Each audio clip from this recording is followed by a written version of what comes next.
Hey everyone, welcome to the Unbothered Beauty YouTube channel.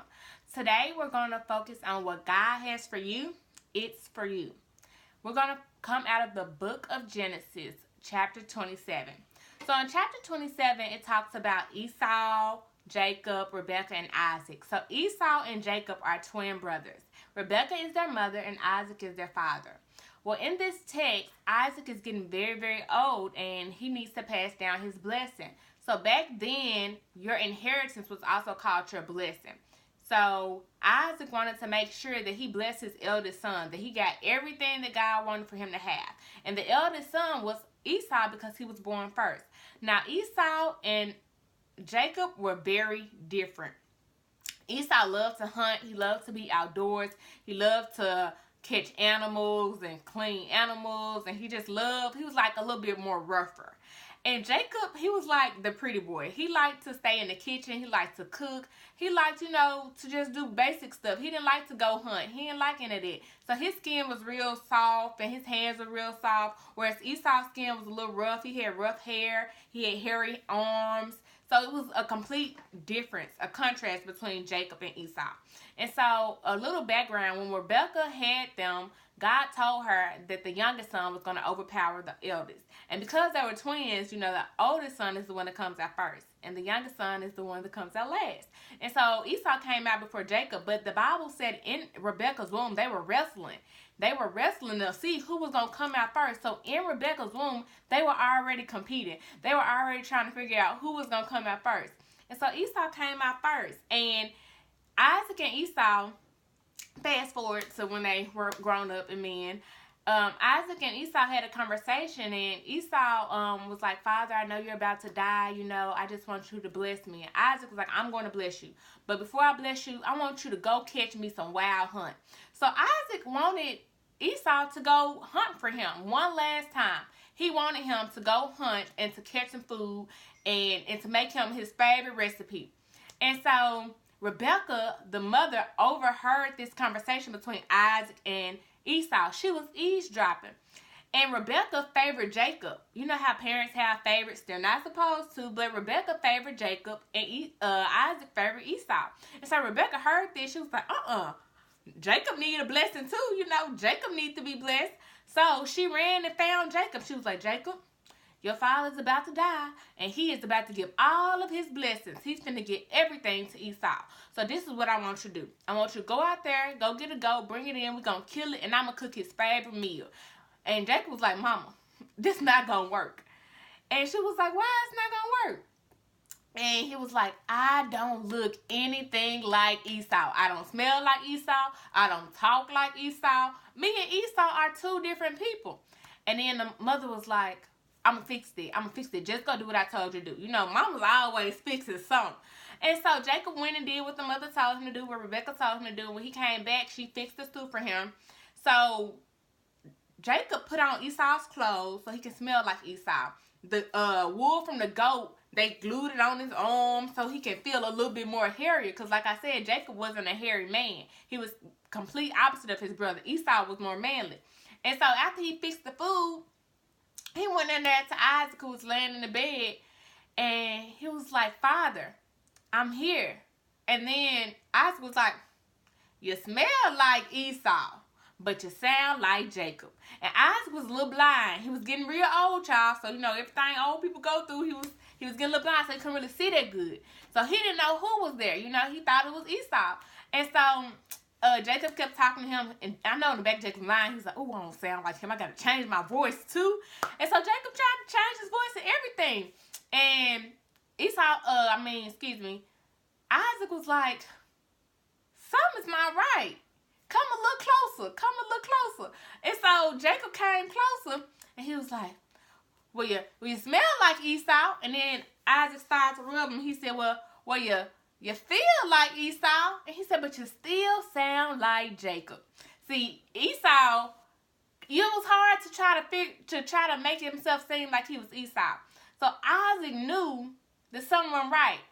But he believed because he smelled like Esau and because he felt like Esau that it was Esau. Because he only had this conversation with Esau. So in his mind, he's like, how could somebody else know to do this? When I told Esau to do this. And so Jacob, you know, got Isaac's blessing. Isaac blessed him to have many things, a lot of food in abundance, a lot of wives, a lot of livestock, a lot of land. He just blessed him. He blessed him, y'all. Like, you got to read chapter 27 in Genesis. Isaac made sure he had it. And so after all of that, you know, Jacob went back out the room. He was like, Mama, I got the blessing. You know, he happy. And Esau, you know, Esau come in with the animals that he took him a long way out to hunt. He cooking a meal for his father. He brought it to his father. And his father was like, Esau? And he was like, yeah, Dad, I'm here. I'm ready for you to bless me. And I was like, I just blessed you. What you talking about? And then Esau was like, huh? Dad, I've been out looking for food. I've been out looking for what you wanted me to look, and I've been cooking it, and I've been busy. You know, I've been working for you, and here I am, ready for my blessing, and I'm here. And Isaac was like, I just gave that blessing to Jacob. Esau like, what? You gave my blessing to Jacob? How you do that? Where did it come from? How did that happen? You know, me and you discussed that you was gonna bless me. And Isaac felt so bad, but he didn't have any more blessings. And so, in context, this was the second time Jacob has tricked Esau out of his blessing. He tricked him out of his birthright. That's a whole nother story for a whole nother video. But this is in particular, he tricked him. So Esau was furious, y'all. He was mad. M-A-D. He was ready to kill his brother because his brother stole his blessing, what was rightfully his as the firstborn child. And so he was ready to kill him. And Rebecca was like, oh, he gonna kill him. He gonna kill you. He gonna kill you. I can't let him kill you. I love you too much. You my favorite. This what you gonna do. Here go Rebecca with another plan. The mama always got a plan. She got another plan, y'all. She was like, you gonna go live with my brother. My brother who stay all the way over there. I want you to go live with him. And stay over there until Esau calm down. Once Esau calm down, you can come back. But go stay over there with him from right now. And so Jacob packed up all his stuff and he ran because Esau was coming in full force. Jacob was scared of his brother. And I would be too because Jacob liked the pretty boy and Esau liked the rough boy. So he was scared. And so once he went to stay with his uncle, that's a whole nother video for a whole nother story. So much stuff happened. But in the process, Jacob got tricked, hoodwinked, bamboozled. Everything that he did wrong came back on him. But in the end, God allowed him to have abundance in livestock and wives and children. Just God blessed him. Even though Jacob did wrong, God still blessed him. But the importance of this video is what God has for you is for you. God had that blessing specifically for Esau. And Jacob came and stole it. And I'm here to tell you today, if somebody comes to steal your blessing, it is not the end. It is not the end. If somebody come and say something bad about you, hate on you, just disrespect you, do something, it is not the end because, my friend, God has so much more in store for you. He has so much more in store for you, but you cannot let the devil defeat you. When Jacob stole Esau's blessing, that was the devil. There was nothing but Satan. But Esau did not let that get to him. Yeah, he was upset, and yeah, he wanted to kill his brother, but he calmed down and he talked to God. So while Jacob over here with his uncle Laban doing all of this stuff, Esau is getting everything God promised him because he's not focused on what the devil stole. You don't have time to focus on what the devil stole from you. Because when God has something for you and the devil steal it, if you stay faithful and you stay true to God, He gonna give it back to you.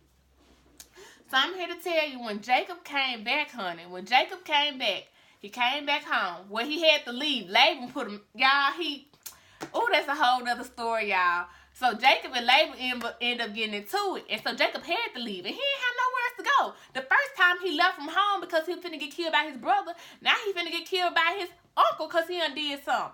So now he trying to come back home to Rebecca so Rebecca can take care of him because, honey, he need a plan and Rebecca got the plan. So Jacob trying to come back home. So on his way back home, he know Esau gonna be there. So he like, ooh, let me separate my family. Let me divide them up and separate them. Because if Esau is still mad after all these years, he going to kill us all. And I just can't afford him to kill my whole family. I don't want him to kill my whole family. So I'm going to send half of my family up first. The part I don't really care about. So if they going to die, they're going to die first, you know. So he sent a part of his family up ahead of him. And then he sent a whole bunch of cows and a whole bunch of stuff, you know, to give back to Esau. And so once he finally got there and met them, he saw the rest of his family. He saw Esau. He was like, brother, please don't kill me. Please don't kill me. Y'all, Esau in the Bible in Genesis in chapter 33, verse 9, Esau said, I have enough, my brother. Keep what you have for yourself. So even though Jacob stole Esau's blessing, God blessed Esau. God will use your enemies to bless you. Jacob was Esau's enemy because he stole his blessing. Even though that was his blood brother, he did him wrong. He did him dirty. And Esau could have lived his whole life just resentful and just wanted to get revenge and just upset and angry, but he didn't. He obeyed God and he did what God told him to do, and God blessed him. So when you meet your enemy face to face like Esau did, Esau wasn't upset no more. He said, God has blessed me, my brother. Even though you stole my original blessing, God has blessed me 10 times over. I am getting everything that God told me I would have. Even though you tried to take it from me, and you did, and you thought you got away with it, God blessed me. So all that stuff you trying to give me that you stole, keep it for yourself. Because I don't need it. I don't need it. And it wasn't even a pride thing. You know how when you real prideful and you really need help, but you don't want to tell nobody you need help? That's not even where Esau was coming from. Esau was coming from a standpoint where he was so grateful that God continues to bless him in the midst of the enemy trying to steal stuff from him. It didn't even matter anymore because he knew he had it. He wasn't greedy. He didn't have to be greedy because God had given him enough. God had given him enough. So today, I want you to remember whatever the enemy stole from you, whether it was your peace, your joy, your happiness, your money, your home. If the enemy right now is trying to steal your marriage from you, your friendships, your financial aid at school, I want you to tell that devil not today, because what God has for me is for me. So today, I pray that God blesses you all with the abundance of peace, prosperity, and provision. Until next time, stay blessed, unbothered, and beautiful. Bye-bye.